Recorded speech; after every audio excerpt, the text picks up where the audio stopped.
Primero queremos aclarar que nosotros, los defensores, en Argentina tenemos una asociación que se llama ATPRA, que ha sido ya observadores en nuestro país en el año 2015 y en el año 2017, en las elecciones intermedias. En tal carácter nos están invitando de otras experiencias, se estuvo en las elecciones en Honduras y ahora el Instituto Nacional Electoral de México invitó a ATPRA a participar. Bueno, como la Defensoría de Santa Fe es la delegada de ATPRA ante los organismos internacionales, en tal carácter se participó. La observación fue una experiencia muy importante. Primero, era la primera vez en México que había una elección unificada, o sea, presidentes, legisladores, alcaldes, gobiernos locales de 9 provincias. Se trató de un montaje extremadamente importante. Había 1,5 millones de colaboradores que trabajaron en toda la logística, debidamente capacitados, 750.000 autoridades de mesas, ¿qué número? 50.000 integrantes del INE que estaban en los correos electorales para asesorar a los presidentes o a las autoridades de mesa. O sea, estamos hablando ya de más de 2 millones de personas que se movilizaron. Bueno, un padrón de 89 millones de personas, el voto no era obligatorio y votaron 56 millones de personas. O sea, estamos hablando claramente de una elección extremadamente compleja, difícil, con los antecedentes que habían existido, especialmente cuando había sido candidato hace 8 años López Obrador, que bueno, fue un escrutinio que duró meses y que se hablaba de fraude, etcétera, etcétera. Sin embargo, bueno, las elecciones se hizo, con las particularidades de México, creo que a veces uno lo cuenta y a nosotros nos cuesta entender, pero por ejemplo se vota en los domicilios particulares.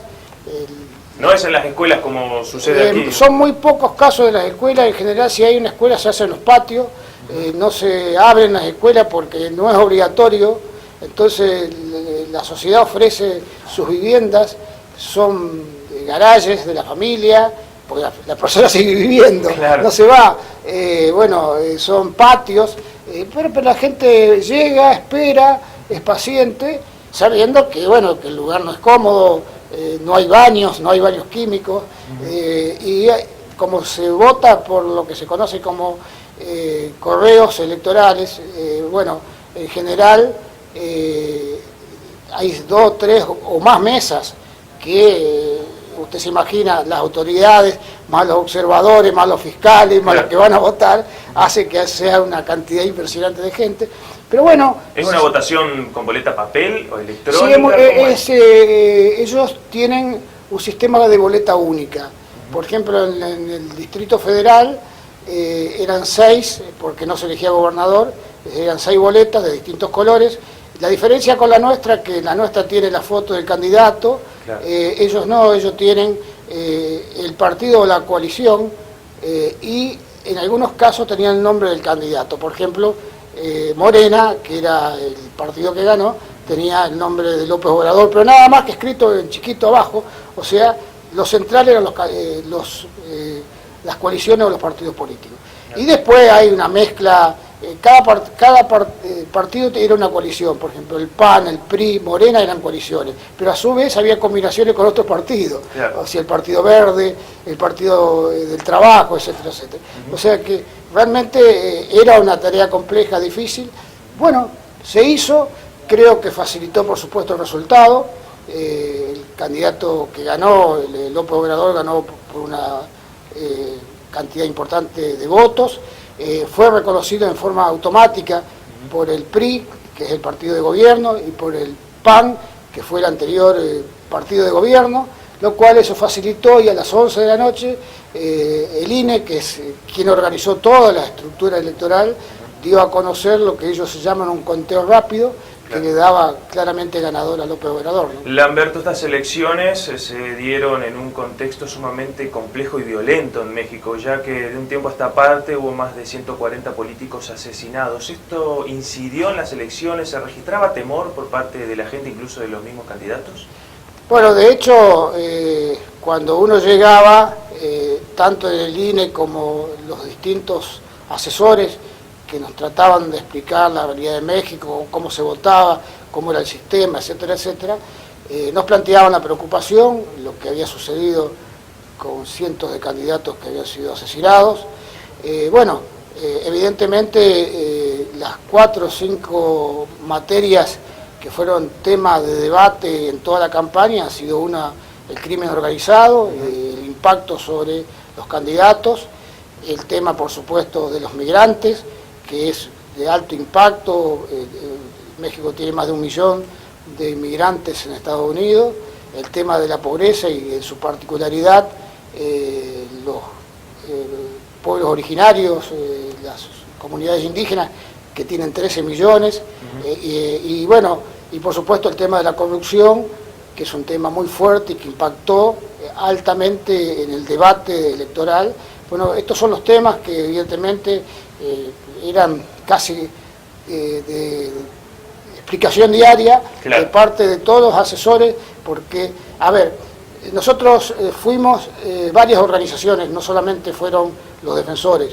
Por ejemplo, COPA, que es una organización de parlamentarios, estuvo presente, en particular la diputada Bertero participó por Santa Fe. Estuvo también presente la COPAL, que es una organización de partidos políticos con preponderancia de México, y bueno, o sea que cada uno tenía sus asesores, sus explicaciones y su asesoramiento, lo cual ayudó muchísimo a conocer no solamente el sistema electoral, sino el proceso que se está viviendo en México. Lamberto, lo cambio de tema para hablar sobre estas nuevas oficinas móviles que han habilitado recientemente, tanto en Rosario como también en Santa Fe. ¿De qué se trata todo esto? ¿Cómo van a trabajar estas oficinas? Bueno, nosotros cuando asumimos tuvimos un convencimiento que era que la Defensoría tiene que ser para todos los santafesinos, no solamente para Santa Fe y Rosario. Y cuando uno habla no solamente de Santa Fe y Rosario, sino también llegar a los barrios, que a veces, si a la Defensoría van muchas personas vulnerables, con pocos recursos, a veces no conocen dónde está la Defensoría, entonces la Defensoría debe llegar a donde está el ciudadano. Me parece que se ha hecho una decisión muy novedosa, muy importante. Tenemos estas oficinas móviles, estamos llegando a los barrios. En Santa Fe ya hemos ido a Alto Verde y fuimos al barrio Centenario con una presencia de 30 o 40 personas en 3 o 4 horas, lo cual es mucho porque después hay que contestar las demandas. Estamos yendo al interior, ayer se estuvo en Recreo, estuvimos en Sauce Viejo y tenemos otra oficina móvil en el sur. Estamos yendo a los barrios de Rosario y fuimos ya a Villa Gobernador Galvez, hoy se está en Arroyo Seco. O sea, la idea es llegar a la mayor cantidad de ciudades y pueblos de la provincia. ¿Qué hacemos? Todo lo que se hace en una oficina de la Defensoría. Claro. O sea, todos los reclamos automáticamente vía online lo transmitimos, tratamos de dar soluciones de forma inmediata. Si no la tenemos, tratamos de hacer expedientes y tramitarlo centralmente en vía online, porque no se puede ir y volver todos los días. Pero creo que estamos ante una decisión de la Defensoría novedosa, casi sin precedentes. Había algún antecedente en Ecuador y otras en México, no hay otros antecedentes, y creo que es la forma de llegar. El ciudadano necesita que, de los órganos que son de apoyo al ciudadano estén al lado de él, y no tener que movilizarse, ir de un lado para el otro, que es lo que a veces le molesta tanto al ciudadano. Y hablando de reclamos, ustedes se han manifestado su preocupación en torno a las prestaciones del programa Incluir Salud. ¿Qué es lo que está pasando en este sentido? ¿Cuáles son los inconvenientes que perciben? Santa Fe llevó el reclamo de Incluir Salud a APRA. APRA pidió una reunión con las áreas encargadas del programa Incluir Salud. Se hizo la reunión hace unos 15 días. Se nos planteó de que las prestaciones no están cortadas, que puede haber alguna demora o algún inconveniente administrativo. Nosotros creemos que hay que monitorearlo, si esto es así, efectivamente se han cortado por lo menos parcialmente, así que veremos. Era un programa importante y que si no se lleva adelante, esto impacta centralmente en la salud provincial.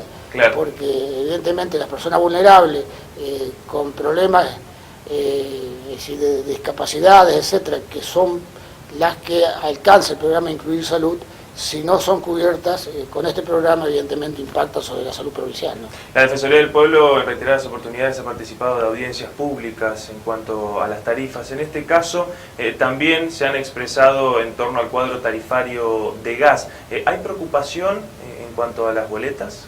Y sí, porque tienen que estar a punto de llegar a los domicilios las boletas de gas con los aumentos y con el consumo del invierno.